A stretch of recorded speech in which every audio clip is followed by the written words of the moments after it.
Comunicação Essencial, um podcast da Abracon, Associação Brasileira das Agências de Comunicação.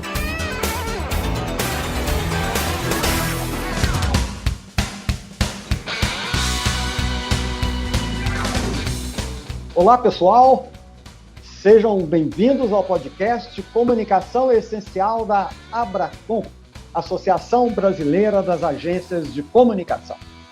Essa é a primeira edição do nosso podcast. Eu sou Paulo José Marinho, jornalista, e tenho a honra de ser o apresentador desse podcast da Abracon. Um podcast que conta com a parceria da Alfa Comunicação e da Unisatic, que são os responsáveis pela trilha sonora, vinheta e edição do Comunicação Essencial.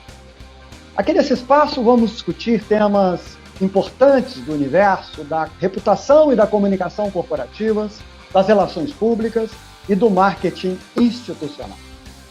Fique ligado, porque a cada 15 dias vamos trazer novidades muito interessantes para você. Hoje temos a satisfação em receber o Carlos Carvalho, presidente executivo da Abracon, e o Márcio Cavalieri, diretor de Parâmetros e Dados e de Mercado da Abracon, sócio da RPMA Comunicação. Vamos debater hoje justamente o tema Comunicação Essencial, tema da campanha que está no ar da Abracon. Bom, vamos iniciar a nossa conversa. Em primeiro lugar, eu gostaria de saber de vocês, Márcio e Carlos, quais foram os motivos que levaram a Abracon a criar essa campanha Comunicação Essencial? Muito bem, Paulo.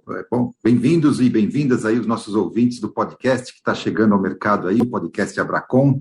É um prazer falar com vocês e dividir também com vocês as tendências e as melhores práticas da comunicação corporativa no Brasil e no mundo. E nesse primeiro programa, a gente não poderia deixar de falar dessa campanha que está no ar, né, da Abracon, que se chama Comunicação Essencial, que traz à tona a mensagem de que o que as agências e os profissionais do nosso setor conseguiram dar mostras, especialmente nos primeiros meses, nos primeiros dias da pandemia, de que o nosso mercado tem qualidade, expertise e técnicas e estratégias para dar as melhores respostas para as organizações. E isso foi muito valorizado, tem sido muito valorizado desde o começo da pandemia pelas organizações. Nós mostramos muita agilidade, foi um setor que se preparou rapidamente para atender os seus clientes em home office, não houve interrupção de atendimento em momento algum, e mais do que isso, as agências conseguiram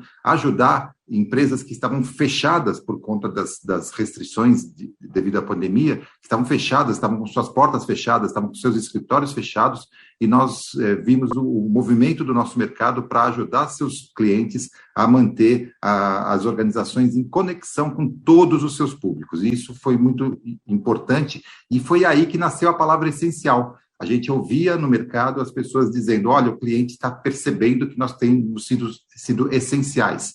E essencial foi uma palavra-chave, tem sido, né, uma palavra-chave da pandemia, por causa dos serviços essenciais que se mantiveram para atender a população e que também mostraram que a comunicação faz parte desse mundo do essencial nas empresas, nos governos, como eu disse, para manter nossos clientes em conexão com todos os seus públicos.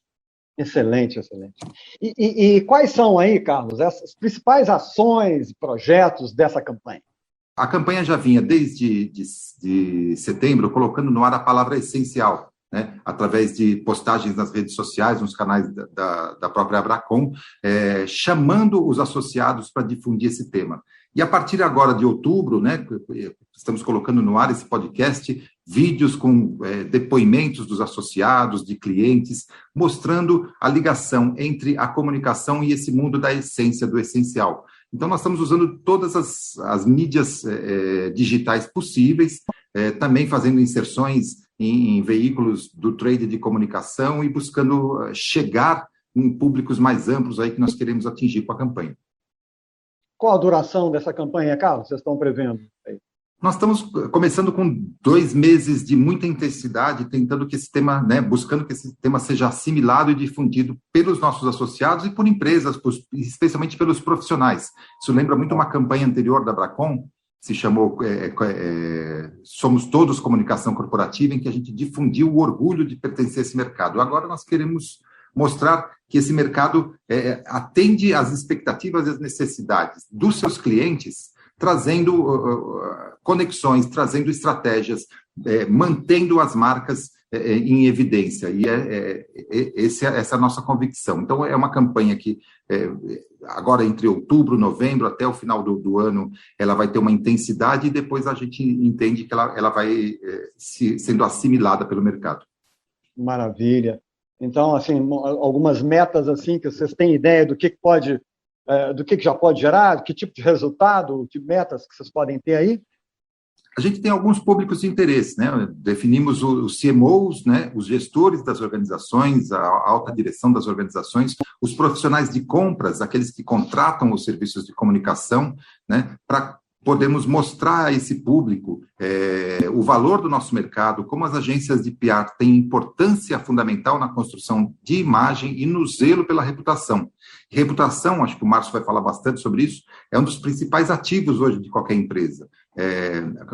Mostrar a comunicação como essencial é também mostrar, e essa é a nossa meta principal, que as agências de comunicação devem estar envolvidas, e os profissionais de comunicação corporativa devem estar envolvidos em todas as etapas do processo de relacionamento de uma organização com seus públicos estratégicos. Queremos mostrar, e essa, reitero, é a grande meta, é mostrar que a nossa presença, desde a formulação das estratégias de negócios até a ponta final, que é colocar uma campanha na rua, colocar um produto na rua, nós temos que estar envolvidos em todo esse processo, zelando pela reputação, zelando por boas práticas e boas estratégias, especialmente no mundo que hoje cobra mais das empresas responsabilidade social, responsabilidade governança, responsabilidade pelo meio ambiente, diversidade. Tudo isso está envolvido no pacote que a comunicação corporativa pode e deve oferecer para os seus clientes. Maravilha. Você já tem algum resultado, lógico que resultado ainda é um pouco prematuro, mas assim, algum sinal positivo sobre essa campanha? A campanha está no começo, mas o que a gente entende é que o associado da Abracom entendeu o valor dessa palavra essencial. E a gente, então, convida os profissionais do mercado a difundir esses valores relacionados à nossa presença estratégica e comprometida nos processos de comunicação das organizações, para mostrar que as agências dos profissionais são realmente fundamentais e essenciais no mundo corporativo. Maravilha. Agora, no cenário que nós estamos vivendo aí, com tanta crise, tanta questão polêmica e tal, como é que vocês avaliam hoje o cenário da comunicação corporativa no Brasil e também mundialmente? Que estágio nós estamos hoje?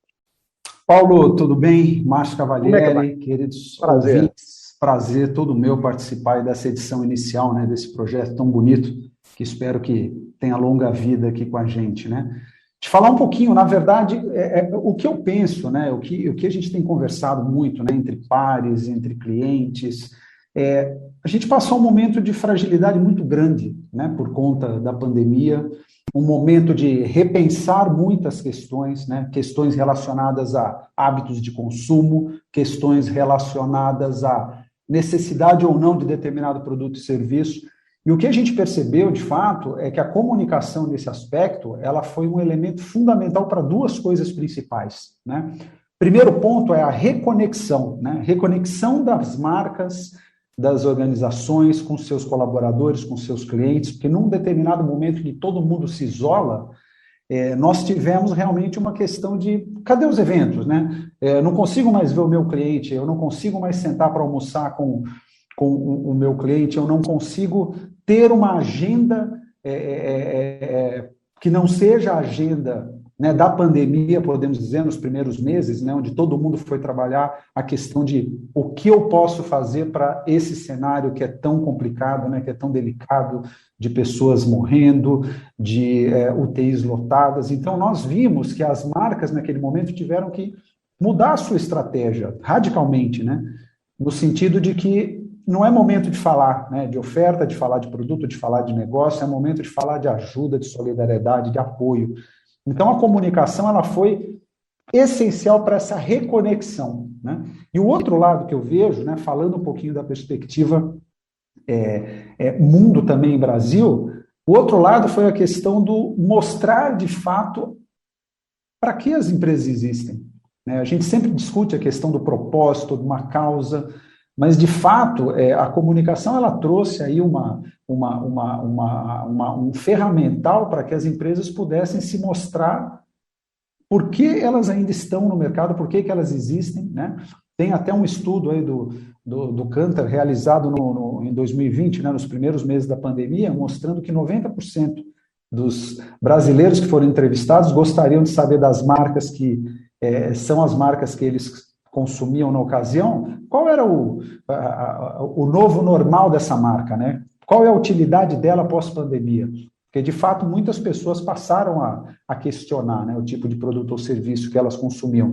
E isso trouxe uma necessidade enorme para que as empresas se posicionassem nesse novo momento, né? E para você ter uma ideia, Paulo, o cenário da nossa indústria, né, no mundo, a gente tem uma projeção aí de crescimento de 10% dessa indústria aí de RP e de comunicação corporativa, e no próprio Brasil também, né? Então, nós vimos que, apesar da dificuldade, apesar da crise, as empresas elas passaram a ter muito trabalho, muita demanda, mas uma demanda diferente nesse aspecto de como é que eu me reconecto, eu, marca e meus clientes, e como é que eu anuncio esse meu novo posicionamento totalmente aí agora compliance a esse novo normal pós-pandemia, que tem muito a ver com essa agenda do ESG, o alinhamento aí às ODS do Pacto Global, né? Então, isso é um ponto que a gente tem visto, conversando não só com clientes, mas também com pares, né? com parceiros de negócio, de que é um momento muito interessante nesse aspecto para a indústria de comunicação, tanto no Brasil como no mundo. Maravilha. Estou entendendo aqui que, Márcio, o protagonismo das empresas é mais exigido. E, ao mesmo tempo, também algumas pesquisas dizendo, não só as empresas, mas e as caras delas, o CEO dela, os executivos dela, quem é que está mostrando a cara, qual tipo de protagonismo. Acho que isso também aqui dá para a comunicação corporativa outro desafio, né? Concorda? Quer dizer, concordo, não, sem dúvida nenhuma, tanto que se a gente recuperar, né, temos até aí recentemente a última edição do estudo da Edelman, né, o Trust Barometer, que mostra que, de fato, os CEOs, eles estão sendo cada vez mais exigidos a um posicionamento, né, exigidos para se posicionar e trazer as empresas, né, não só as empresas, mas as caras, né, a gente vê que de fato, as empresas têm um nível de confiança maior do que muitas vezes outras instituições, né? Esse ano de 2021 isso mostrou de forma muito clara, né? E como existe uma questão de questionamento geral, né? Eu costumo dizer que a coerência nunca foi tão testada, né? Por nós, né? E no seguinte sentido, né, Paulo? Coerência testada entre discurso e prática, coerência testada entre o que o seu CEO postou no LinkedIn é o que eu estou vendo na ponta do mouse ali, né? Então, esse tipo de conexão necessária, né, entre todos os pontos aí de contato de uma marca com seu público nunca foi tão importante, porque nós, como consumidores, né, se a gente se coloca do lado consumidor de qualquer produto ou serviço ou qualquer empresa, a gente tem condição de fazer esse cheque muito rapidamente, né? Então, acho que esse ponto trouxe uma dinâmica diferente, né? Então, mesmo CEOs, eu estive conversando com o CEO de uma empresa que é bastante low profile, né? Não é nem low. Eles realmente têm uma cultura de não se comunicar e pela primeira vez na história veio uma determinação de fora, uma empresa multinacional, de que precisamos falar, precisamos nos comunicar, precisamos contar por que a gente existe, né? Ótimo, ótimo. Então, eu posso depreender que aqui tem a relevância da comunicação nesse cenário pós-Covid aumenta bastante. E aí tem uma boa notícia, né, Márcio? Quer dizer, para o mercado... É uma boa notícia. É uma boa notícia. É uma boa notícia, aí vem a boa e vem a má. Né? Eu costumo dizer que sempre vem uma chegada, uma colada na outra. Boa notícia tem muito trabalho, tem muita necessidade, tem muita demanda para ser feito. Má notícia, entre aspas, significa é mais complexo. Né? Ou seja, as ferramentas tradicionais elas já não respondem, talvez, tanto quanto respondiam no passado. Existe uma dificuldade cada vez maior dessa comunicação, justamente pelo fato de que a nossa ponta ali, né, o nosso cliente, o nosso consumidor da informação, ele está cada vez mais exigente, ele cobra cada vez mais velocidade, alinhamento de discurso e prática. Isso tem uma fórmula específica, né? Sem o uso de dados, você não consegue dar essa resposta. Então, existe aí uma complexidade que eu acho que nunca... Falou-se, né, Paulo, no passado, muito das empresas MarTech, né, marketing e comunicação. Eu acho que a gente tem as empresas ComTech agora, comunicação e tecnologia. Né, marketing e tecnologia, comunicação e tecnologia, porque a gente precisa ter, né, uma estratégia cada vez mais baseada em dados para oferecer as respostas que os nossos consumidores, né, os clientes dos nossos clientes estão pedindo, estão exigindo. Né? Então, ficou mais complexo. Você precisa ter muito mais estratégia, você precisa pensar em ferramentas diferentes, você precisa usar muito bem os dados para poder entregar essa comunicação. Né? Mas se você me permite, então, eu vou dizer que é uma boa notícia para quem... Boa. Para os profissionais da área, né, Márcio? Para os profissionais da área, não é isso? Quer dizer, boa. Esse podcast está falando para quem está chegando no mercado, não só para quem está, mas quem está chegando. Então, olha o desafio, olha o challenge. É um baita desafio, é um baita desafio, Paulo. E aí vem aquela questão, né? Eu sou de humanas, não gosto de número. Esquece, isso não existe mais, né? Sensacional. O profissional de humanas hoje, o consultor de comunicação, ele de fato precisa se interessar por números, se interessar por estatística, se interessar por tecnologia, porque é um ferramental essencial para ele desenvolver o trabalho dele, né? Então, essa aí é uma boa notícia nesse aspecto, né? Você não tem, assim como as barreiras caíram, né, na comunicação, tudo está muito diluído, as estratégias hoje elas conversam, é difuso, né? Você faz uma estratégia de mídia espontânea, ela tangencia uma mídia proprietária, uma mídia paga, não tem muito jeito, né? Aquele modelo que o Forrester desenvolveu, né, há alguns anos, ele nunca foi tão verdadeiro. Então, da mesma forma, a multidisciplina para quem trabalha nesse mercado é importante.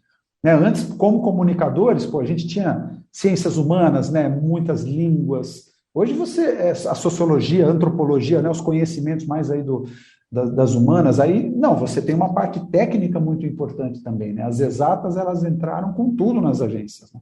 Esse é um ponto bacana, e nas áreas de comunicação também, né, evidente. E se você também me permite, Márcio, eu acho que, eu te ouvindo aqui, acho que tem aí também, me lembro dos meus tempos na comunicação, que volta muito uma questão agora. O status da área de comunicação nas companhias, quer dizer, então, estamos aqui nesse podcast, estamos falando para vários CEOs, para vários executivos de empresas. Eu acho que é fundamental eles entenderem a importância do braço dado das áreas de negócios com a área de comunicação, não é verdade? Quer dizer, porque a comunicação hoje, pelo que você está falando, pelo que a gente lê, pelo que a gente estuda, é money, é dinheiro, é fazer a empresa girar mais negócios, fazer rede, ter mais relacionamento, e é um círculo virtuoso, não é isso? Você concorda com isso? Concordo, e eu agrego até, dentro desse seu comentário, Paulo, que acho que faz muito sentido, eu sinto que dentro do C-Level, né, ou seja, no comando das empresas, a gente tem um movimento cíclico. Né? Então, por exemplo, recentemente a gente viu algumas matérias na imprensa falando um pouquinho do novo momento do CEO, né? Os executivos de tecnologia, né, os CIOs se tornando CEOs, né, como foi o caso até da própria XP recentemente. Então, assim como o profissional de tecnologia está assumindo essas cadeiras, o profissional de comunicação corporativa, o que acontece?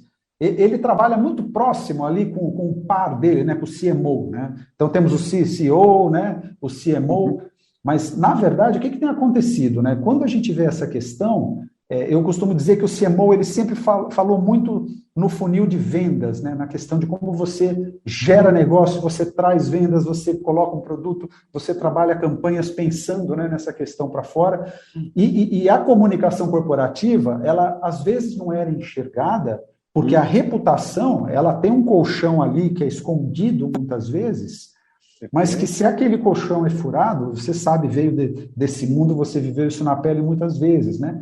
O prejuízo é enorme. Então, o quanto a gente deixa, né, a gente protege com a comunicação corporativa, e muitas vezes isso não era visto. Isso mudou muito, principalmente nesse momento pós-pandemia, por tudo isso que a gente tem conversado aqui nesse podcast, porque, de fato, percebeu-se que existe um momento, cara, teu produto está lá no mercado, existe verba de mídia, mas existe uma questão na cabeça das pessoas que é credibilidade, é relevância, é conteúdo, é reputação. A reputação que precisa ser trabalhada nesse aspecto.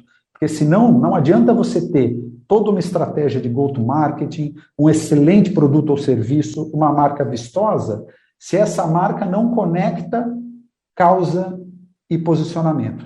Você perde isso, né? Então, eu acho que isso entrou muito forte na agenda aí dos principais executivos, e principalmente entrou porque veio de baixo. De baixo que eu me refiro é a pirâmide, consumidores, as pessoas, nós como cidadãos estamos exigindo isso das empresas. Então, de fato, criou-se um movimento, e quem tem condição de responder bem a essa integração entre o anseio aqui, isso sem a gente falar de todos os movimentos aí de combate à fake news, da informação limpa. Nós temos muita condição, como consultores de comunicação, a ajudar as marcas nesse aspecto. Né? Então, eu acredito muito nesse novo momento de lideranças.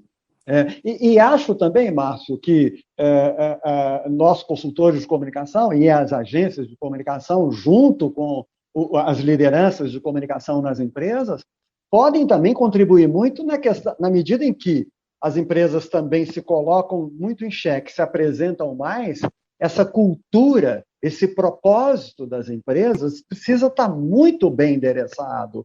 E aí o processo de engajamento, relacionamento, processo comunicacional, na verdade, entre empregados, lideranças, quer dizer, o processo dentro da empresa, de onde a identidade, a cultura nasce, porque a gente sabe que a reputação está lá fora, né, Márcio? Quer dizer, ela não está dentro. Então, se você não endereça essa narrativa, esse discurso direitinho, a coisa complica, né?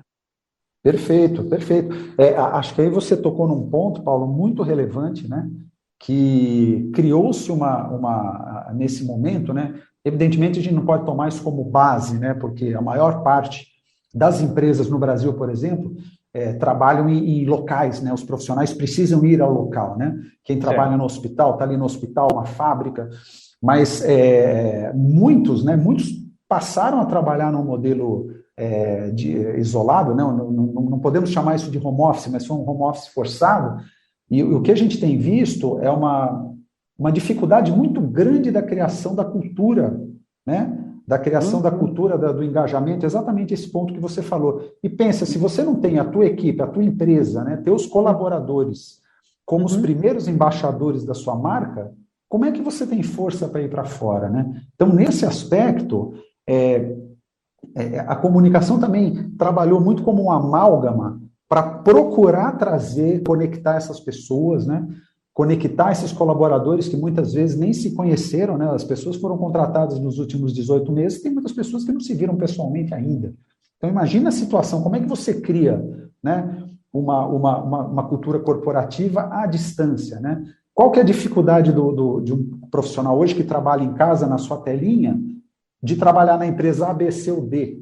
Ele não está vivendo o ambiente ali, ele não está com as pessoas ainda, né? Talvez, esperamos que a gente tenha aí a evolução para o modelo híbrido, mas a grande realidade nesse sentido, a comunicação interna, ela se tornou o único meio para você puxar esse colaborador, esse profissional, para que ele pudesse entrar dentro desse caldo de cultura totalmente online e, de alguma forma, se incorporar à empresa, né? Então, criou-se duas dificuldades enormes, né? Uma batalha dentro de casa, que foi o aspecto de como é que você mantém essa equipe motivada, engajada, comunicada, e a batalha externa, que é a batalha do mercado, né? Puxa, além de tudo, a reputação está lá fora, a gente tem que continuar trabalhando com uma redução aí de opções num momento onde o presencial, né, ficou limitado, e mesmo assim a comunicação ela estava trabalhando nesses dois níveis aí de uma forma muito, muito, muito importante.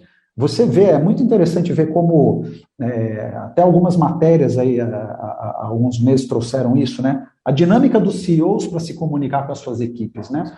Então, cada um desenvolveu o seu formato, né? Almoçando com um cliente da casa outro dia, o formato dele é todo dia, 9 a 9h30, faz uma reunião estilo, como a gente chama, método ágil, Scrum, 30 minutinhos, tem uma agenda rápida, e ele fala, cara, eu só quero ver as pessoas, é a hora que eu vejo todo mundo na telinha, desejo um bom dia, olha uma coisa ou outra, cada um vai para a sua batalha e volta no dia seguinte.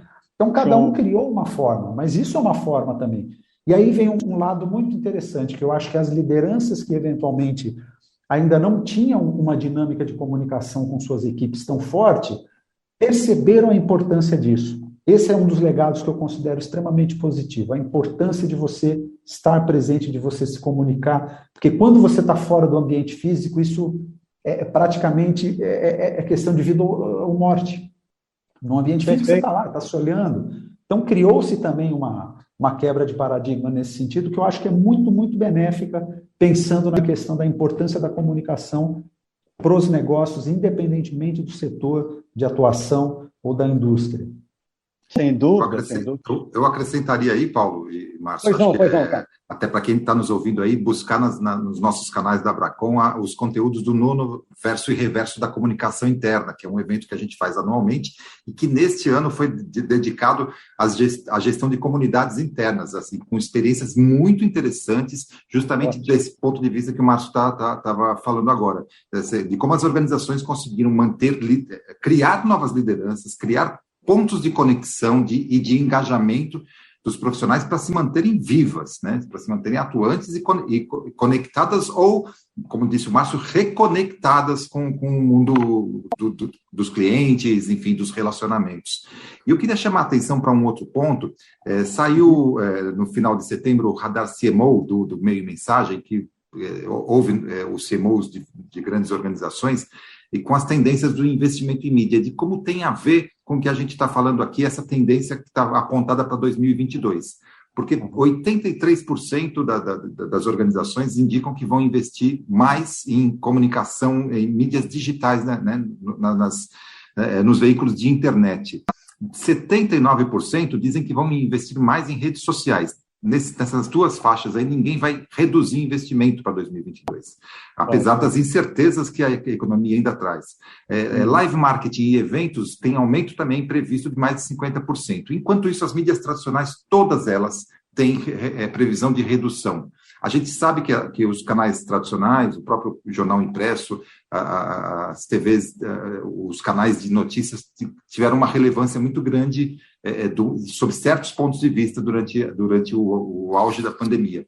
Mas, como tendência, o que a gente está vendo é que as organizações estão dispostas a se arriscar mais, sair dos ambientes controlados, né? Eu faço uma propaganda de televisão, de jornal, e controlo essa propaganda e vou para o ambiente da incerteza. Então, na medida em que essas organizações investem muito em internet, em redes sociais, elas vão precisar muito da comunicação corporativa para gerenciar todas as possíveis crises que aconteçam nesse investimento, as interações, porque você, como também disse o Márcio, você faz uma ação toda nas redes sociais, com influenciadores e tudo mais, e o consumidor vai dizer o quê? O que você está fazendo de fato, né? Você contratou esse influenciador, está falando de diversidade. Como é a sua política de diversidade?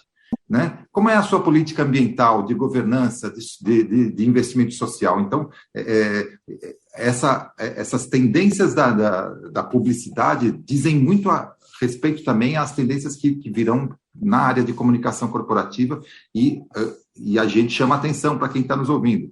É muito importante manter a alta de investimentos em PR também, né? Para que a gente possa dar as respostas que foram colocadas aqui pelo Márcio aos consumidores, aos funcionários, aos públicos, todos de interesse estratégico que uma organização tem. É preciso não perder essa reconexão que a gente está conseguindo proporcionar para as marcas. Maravilha! Olha, que conversa essencial a gente teve aqui hoje, né? Comunicação essencial, uma conversa essencial, acho que agregaria um outro ponto que acho que é uma grande mérito, uma grande vantagem no mercado brasileiro, é que a gente tem o estado da arte da comunicação, seja dentro de casa, com os profissionais da casa, os líderes, mas também nas consultorias, nas agências de comunicação. Eu posso falar isso com a maior tranquilidade, sem problema nenhum, ao longo da minha trajetória de comunicação corporativa, eu sempre me relacionei com as melhores profissionais, melhores agências de comunicação, e rodei o mundo, então eu posso te dizer com a maior tranquilidade, viu? Olha, Márcio e Carlos, o Brasil tem hoje o estado da arte da comunicação corporativa brasileira. A gente tem plenas condições de fazer um trabalho realmente essencial e relevante nas corporações. É isso aí, eu acho que agora o nosso tempo aqui está chegando ao fim. Tem um espaço que a gente dedica aqui, vai sempre dedicar no podcast Comunicação Essencial, para dica de literatura, de cinema, de filmes ou de eventos. Referências, um espaço com dicas para aprofundar o tema. Carlos e Márcio, o que vocês teriam aí para brindar os nossos ouvintes com alguma dica para dar aqui? Eu sou um seguidor semanal aí de um espaço que é o Provoke Media, né? O antigo Holmes Report, que muita gente conhece, né? Do Paul Holmes, um jornalista que se especializou no mercado global de comunicação, e aí ele transformou o portal dele em Provoke Media com K, né? Traz ali muitas informações relevantes a respeito do mercado internacional de comunicação, do que está acontecendo fora do Brasil, até para reforçar o que você disse, Paulo, para que as agências e os profissionais brasileiros saibam que estão fazendo com verbas muito menores, estão vivendo experiências tão valorosas e tão criativas e competentes quanto as agências internacionais. Então, o Provoke Media é a minha dica de leitura e de acompanhamento desse mercado para que a gente possa fazer uma análise comparativa do nosso trabalho. Ótimo. Márcio, você queria agregar alguma coisinha? Quero. Vou dar uma dica aqui. O Carlos falou do Provoke Media, que é essencial, realmente é uma fonte muito bacana. E eu gosto muito de aprender com séries, né? Sou um fanático aí para ficar maratonando séries, tal, porque eu acho que é fascinante você compreender a estratégia de narrativa, né? Porque você aplica isso muito, né? No fim do dia, nosso trabalho é ajudar a construir narrativas, né? E tem uma especificamente que é dinamarquesa, chamada Borgen, que é muito interessante, fora que é uma trama política sobre a chegada ao poder de uma primeira-ministra de um partido moderado, que é uma atriz excelente também, mas o mais legal da série, fora a questão de ser uma série boa de entretenimento, é a relação dela com o chamado spin doctor dela, né? O assessor de comunicação e marketing político, né? Que é um cara que viveu um personagem detestável no Game of Thrones, o Euron Joy, mas ele é um ator muito legal, chama Pillow Asbeck. E a relação é interessante porque você vê uma verdadeira aula ali de comunicação corporativa, né? Tanto relacionada à relação do governo com a sociedade, o governo com a imprensa, o governo com as empresas, né? Principalmente as 2 primeiras temporadas são uma aula muito interessante aí de comunicação, mostrando as nuances que tem nessa complexidade, né, nos bastidores do relacionamento aí de política, imprensa, sociedade. Então é uma dica bacana para quem quer misturar aí um pouquinho de diversão com conhecimento, né? Borgen, na Netflix. Se você me permite, Márcio, estamos muito próximos de uma nova temporada, porque é uma série que é de alguns anos atrás, mas E ela ganhou uma nova relevância e um sucesso quando entrou para a Netflix. E agora estão terminando a nova temporada e eu estou maluco para saber o que a ex-primeira-ministra vai fazer nesse novo papel que ela... A Brigitte, como eles falam. É ótima, grande dica. Maravilha. Gente, chegamos ao fim aqui dessa nossa primeira edição do podcast Comunicação Essencial. Eu agradeço muito ao Carlos Carvalho, presidente executivo da Abracon, e o Márcio Cavalieri, diretor da Abracon e também da RPMA Comunicação. E foi super legal essa conversa. Eu acho que vocês gostaram também. Tenho certeza absoluta que agregou um conteúdo extremamente relevante para os nossos ouvintes aqui. A cada 15 dias, vamos estar aqui trazendo esse podcast muito importante. Lembramos que todo episódio do podcast Comunicação Essencial fica disponível para você nos canais oficiais da Abracon, lá no www.abracon.org.br, no LinkedIn, no Twitter e também no Facebook da Abracon. Um abraço, espero que vocês tenham gostado dessa edição do Comunicação Essencial e até a próxima edição. Este podcast conta com trabalhos técnicos de Jean Vieira e a parceria da Alfa Comunicação e Conteúdo e Unisatic, responsáveis pelas vinhetas e edição do Comunicação Essencial.